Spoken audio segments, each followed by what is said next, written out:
इस वीडियो में हम देखेंगे साउंडनेस के बारे में। साउंडनेस क्या होता है? तो जो साउंडनेस टेस्ट होता है ये स्टोन की ड्यूरेबिलिटी ज्ञात करने के लिए किया जाता है। साउंडनेस को हिंदी में निर्दोषिता कहते हैं और ड्यूरेबिलिटी का मतलब होता है टिकाऊपन। तो निर्दोषिता के अंतर्गत उसकी टिकाऊपन याद करते हैं और ये जो है इसमें 3-4 टेस्ट हैं, उसकी मदद से हम जो है ये पता करते हैं कि जो स्टोन है वो ड्यूरेबल है कि नहीं है, टिकाऊपन है उसमें कि नहीं है। तो साउंडनेस टेस्ट जो है इस टेस्ट द्वारा स्टोन की ड्यूरेबिलिटी ज्ञात करते हैं, टिकाऊपन ज्ञात करते हैं। और ये टेस्ट जो है इस ड्यूरेबिलिटी के अंतर्गत, साउंडनेस के अंतर्गत जो है 4 टेस्ट किए जाते हैं। सबसे पहले है स्मिथ टेस्ट और इसके बाद है Brad test, BRARD Brad test, और इसके बाद है एसिड टेस्ट और अगला है क्रिस्टलाइजेशन टेस्ट। तो इन टेस्ट की मदद से हम जो है पता करते हैं कि स्टोन ड्यूरेबल है कि नहीं है। अच्छा, अब हम देखते हैं सबसे पहले स्मिथ टेस्ट। तो इस टेस्ट द्वारा स्टोन में उपस्थित सोलुबल साल्ट या मैटर की मात्रा ज्ञात करते हैं। तो स्मिथ टेस्ट के अंतर्गत हम उसमें देखते हैं कि उसमें सोलुबल साल्ट कितना है, लवण या मैटर को हिंदी में पदार्थ कहते हैं, तो उसमें घुलनशील पदार्थ जो है कितना है। तो इस टेस्ट द्वारा टर्बिडिटी यानी कि गंदलापन, इसको हिंदी में गंदलापन बोलते हैं, यानी कि वाटर में अगर हम कुछ मिला दे तो वो गंदा हो जाता है ना, साफ नहीं रहता, तो उसी को गंदलापन कहते हैं, टर्बिडिटी। तो टर्बिडिटी के आधार पर स्टोन की ड्यूरेबिलिटी ज्ञात करते हैं। अच्छा देखिए, अगर स्टोन में अगर कोई साल्ट, सोलुबल साल्ट रहेगा यानी कि घुलनशील साल्ट है, अगर उसमें कोई या कोई पदार्थ है तो उसको हम पानी में डालेंगे तो क्या होगा, वाटर क्या हो जाएगा, वो गंदा हो जाएगा। तो अगर हमने उसको वाटर में डाला, अगर वो ज्यादा गंदा हो गया तो यानी कि वो ड्यूरेबल नहीं है। अगर कम गंदा हुआ तो यानी कि वो ड्यूरेबल है। ऐसे उसकी गंदलापन की अगर बहुत ज्यादा हो रहा है, मीडियम है, बहुत कम है, थोड़ा सा है, तो इसके आधार पे हम पता करते हैं। अब प्रोसीजर क्या है, 1/3 जो है, 1/3 वाटर से जो ग्लास लेते हैं, सबसे पहले क्या करते हैं, इसका प्रोसीजर क्या है कि एक ग्लास लेते हैं हम लोग।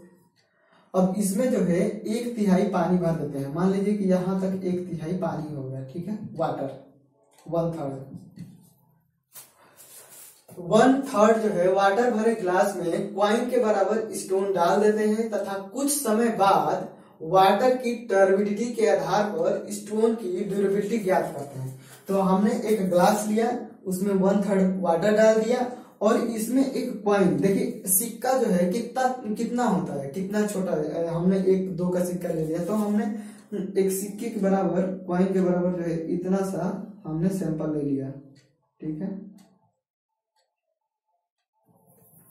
इसको मैं बड़ा बना देता हूं। हमने ऐसे कुछ स्टोन का सैंपल ले लिया और उसको वाटर में डाल दिया और कुछ समय बाद हम देखेंगे अगर उसमें सोलुबल मैटर या सोलुबल साल्ट रहेंगे तो वाटर क्या हो गया होगा, हमारा गंदा हो गया होगा। तो उसकी गंदापन को देख के हम बताएंगे कि ये क्या है, कि ड्यूरेबल है कि नहीं है। तो साउंडनेस टेस्ट के अंतर्गत हम लोग स्मिथ टेस्ट करते हैं और स्मिथ टेस्ट में जो है टर्बिडिटी के आधार पे हम लोग उसका जो है पता लगाते हैं कि ये ड्यूरेबल है कि नहीं है। तो ये चीज जो है एग्जाम में पूछी जाती है। सबसे पहले यही पूछी जाती है कि साउंडनेस टेस्ट के अंतर्गत कौन कौन से टेस्ट करते हैं। तो सबसे पहले है स्मिथ टेस्ट, दूसरा है ब्रैड टेस्ट, तीसरा है एसिड टेस्ट और चौथा है क्रिस्टलाइजेशन टेस्ट। अब फिर इसके बाद से पूछा जाता है कि स्मिथ टेस्ट के अंतर्गत क्या ज्ञात करते हैं। तो स्मिथ टेस्ट के अंतर्गत हम लोग ड्यूरेबिलिटी ज्ञात करते हैं, ठीक है। तो ये हो गया हमारा स्मिथ टेस्ट। अब है ब्रैड टेस्ट। तो ये जो है फ्रस्ट रेजिस्टेंस जो है ज्ञात करने के लिए किया जाता है, फ्रस्ट रेजिस्टेंस। और इसका जो प्रोसीजर क्या है कि स्टोन के सैंपल को बॉइल्ड सोडियम सल्फेट है वो बॉइल्ड है, ठीक है, के घोल में कुछ समय के लिए डुबा देते हैं। कुछ समय के लिए, कोई टाइम वो नहीं है, तो उसमें क्या करते हैं, डाल देते हैं स्टोन जो होता है, फिर उसे निकाल के फिर उसे क्या करते हैं, उसको निकालेंगे जब उसमें से, तो उसका सरफेस क्या रहेगा, गीला रहेगा, तो उसको हम सुखा लेंगे। उसके बाद जो है उसके वेट, ये वेट है, उसके वेट में होने वाली कमी नोट कर लेते हैं और इसके आधार पे जो है स्टोन की ड्यूरेबिलिटी ज्ञात करते हैं। तो ब्रैड टेस्ट के अंतर्गत हमने क्या किया कि स्टोन लिया, उसको बॉइल्ड सोडियम सल्फेट में डाला और फिर उसके बाद थोड़ी देर के बाद हमने उसको बाहर निकाला। अब हमने देखा कि उसकी जो वेट में कितनी कमी हुई है। अगर वेट में ज्यादा कमी हुई है तो वो कम ड्यूरेबल है, अगर कम कमी हुई है तो ज्यादा ड्यूरेबल है। तो वेट में कमी के आधार पे ब्रैड टेस्ट के अंतर्गत वेट में होने वाली कमी के आधार पे हम क्या करते हैं कि ड्यूरेबिलिटी ज्ञात करते हैं। अब एसिड टेस्ट है अगला। तो इसमें क्या होता है, 100 ग्राम जो है ओवन ड्राई सैंपल ले लिए हम लोग, फिर उसे 1 ग्राम सांद्रता के HCl के घोल में 7 दिन के लिए क्या करते हैं, रख देते हैं। देखिए हमने क्या किया, सबसे पहले 100 ग्राम जो है 100 ग्राम का ओवन ड्राई सैंपल लिया और उसे 1% कंसंट्रेशन 1% सांद्रता को इंग्लिश में कंसंट्रेशन बोलते हैं, और हाइड्रोक्लोरिक एसिड के जो घोल में डाला। तो देखिए 1% कंसंट्रेशन का क्या मतलब है कि ये कोई 1 लीटर का, या 1 लीटर नहीं कहें, या कोई भी मतलब है, कोई भी ये बर्तन है और इसमें जो है 1% कंसंट्रेशन का मतलब है कि 1000 अगर वहां पे वाटर के मॉलिक्यूल हैं, एंड इसमें क्या है 1000 वाटर के मॉलिक्यूल है ना, तो इसमें जो है 10 जो है HCl के जो है मॉलिक्यूल होंगे। तो इसको जो है कंसंट्रेशन बोलते हैं कि 1000 में 1000 वाटर के मॉलिक्यूल में जो है कितने HCl के जो है मॉलिक्यूल हैं, अणु हैं, तो उसको जो है 1% बोल देंगे। यहाँ पे 10/1000 into 100 करेंगे तो क्या होगा, ये 1 आ जाएगा। तो ये होती है सांद्रता, ठीक है। तो क्या करते हैं कि सैंपल को उसको HCl जो है 1 ग्राम कंसंट्रेशन का HCl है, तो उसमें सैंपल को डाल करके हमने ये लिया और इसमें जो है HCl भरा हुआ है और इसकी कंसंट्रेशन है 1%, ठीक है। और हम इसमें जो है सैंपल को हमने इसमें डाल दिया, ठीक है। अब इसको हमने यहाँ तक ये भरा हुआ है और ये 7 दिन तक इसको हमने 7 डे के लिए छोड़ दिया। और फिर क्या करते हैं कि उसे बाहर निकाल के उसको जो है देखते हैं, बाहर निकाल करके अपनी आंखों से देखते हैं, ध्यान से दृष्टि परीक्षण करते हैं, ठीक है। तो सैंपल रहेगा ऐसे,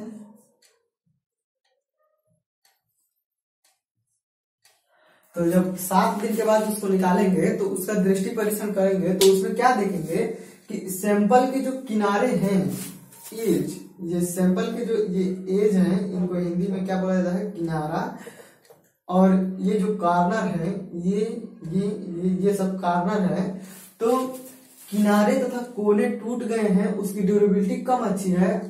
तो यही देखते हैं कि जो सैंपल के किनारे और उसके एज, यानी कि किनारे और उसके कोने, कार्नर, देखते हैं कि वो टूटे हुए हैं कि नहीं है। अगर टूट गए हैं तो वो कम ड्यूरेबल है, अगर नहीं टूटे हैं, किनारे और कोने और उसके किनारे, एज और कार्नर दोनों अगर शार्प हैं एकदम, तो वो क्या है कि ड्यूरेबल है, ठीक है।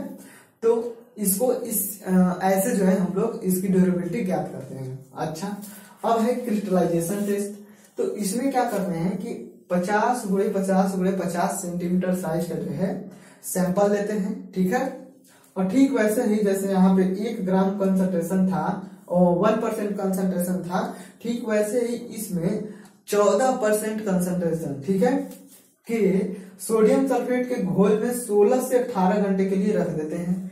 तो मान लीजिए कि यही वाला सैंपल 50 × 50 का है और इसको हम सोडियम सल्फेट के जो है, सोडियम सल्फेट का जो घोल है उसमें उसका कंसंट्रेशन है 14% है, 14%। उसमें हमने उसको क्या करा कि 16 से 18 घंटे के बीच कुछ भी हमने उसमें डाल दिया, उसमें उतनी देर तक हमने उसको रहने दिया। फिर क्या किया कि हमने उसको बाहर निकाला, सैंपल को 16 से 18 घंटे बाद सोडियम सल्फेट के घोल से बाहर निकाल के फिर हमने उसको क्या किया, ओवन ड्राई कर लिया और फिर इसको उसी में 16 से 18 घंटे के लिए डाल दिया। तो ऐसे हम 5 बार ये प्रोसेस करते हैं। ठीक है, पहली बार हमने डाला, 16 से 18 घंटे तक रहने दिया, फिर बाहर निकाला, फिर हमने उसको ओवन ड्राई कर लिया। जब वो ओवन ड्राई हो गया तो फिर से हमने उसको उसी में डाल दिया, तो फिर से 16 से 18 घंटे बाद फिर बाहर निकाला, फिर ओवन ड्राई किया, फिर डाल दिया। ऐसे हम लोग 5 बार ये प्रोसेस करते हैं। और इसके बाद से देखते हैं कि अब 5 बार करने के बाद हम उसको देखते हैं कि इसके वेट में जो है कितनी कमी हुई है। ठीक है, तो अगर वेट में ज्यादा कमी हो गई है तो क्या है कि वो कम ड्यूरेबल है। अगर वो कम ड्यूरेबल रहेगा तभी तो वो उसमें वेट में कमी हो रही है। अगर ज्यादा ड्यूरेबल रहेगा तो उसके वेट में जो कमी है बहुत कम होगी। तो यही ये जो क्रिस्टलाइजेशन टेस्ट है, यानी कि क्रिस्टल का मतलब होता है कि कण। जैसे कि हम लोग नमक देखेंगे तो नमक जो है, नमक देखें या चीनी कैसे है, चीनी है, नमक है, तो इसके जो एक एक कण होते हैं। तो क्रिस्टलाइजेशन टेस्ट में भी जो सैंपल होगा वो एक एक कणों के रूप में अगर होगा तो हम सोडियम सल्फेट में डालेंगे तो जाहिर से है वो घुल जाएगा, टूटेगा। ठीक है, कई बार प्रोसेस करेंगे तो ऐसे हम लोग ज्ञात कर लेते हैं उसकी वेट में कमी के आधार पे। उसके वेट में होने वाली कमी को जो है नोट कर लेते हैं, इसके आधार पे जो है उसकी ड्यूरेबिलिटी जो है ज्ञात कर लेते हैं। ठीक, तो साउंडनेस टेस्ट के अंतर्गत ये जो है 4 टेस्ट हमने देखे। इसमें पहला था स्मिथ टेस्ट, दूसरा था ब्रेड टेस्ट, तीसरा था एसिड टेस्ट और चौथा था क्रिस्टलाइजेशन टेस्ट। तो सबसे पहले तो यही पूछा जाता है कि ड्यूरेबिलिटी साउंडनेस टेस्ट के अंतर्गत कौन कौन से टेस्ट किए जाते हैं, और उसमें भी स्मिथ टेस्ट में हम लोग किसके आधार पे, ब्रेड टेस्ट में किसके आधार पे ड्यूरेबिलिटी याद करते हैं, एसिड टेस्ट में जो है किसके आधार पे याद करते हैं, और क्रिस्टलाइजेशन टेस्ट में किसके आधार पे याद करते हैं। तो इसमें तो हमने वेट के आधार पे देखा, और इसमें एज और कार्नर का जो है दृष्टि परीक्षण करते हैं, और स्मिथ टेस्ट में हमने कंदलापन के आधार पे करते हैं, और इसमें भी जो है वेट की कमी के आधार पे देखते हैं। तो हमने जो है ये साउंडनेस टेस्ट को खत्म कर दिया, और जितने भी इसके पहले टेस्ट थे हमने सारे के सारे पढ़ लिए हैं। अब स्टोन के अंतर्गत कुछ टेक्निकल टर्म है वो देखेंगे, और इसके बाद से अगला चैप्टर ब्रिक्स जो है शुरू करेंगे। Thank you.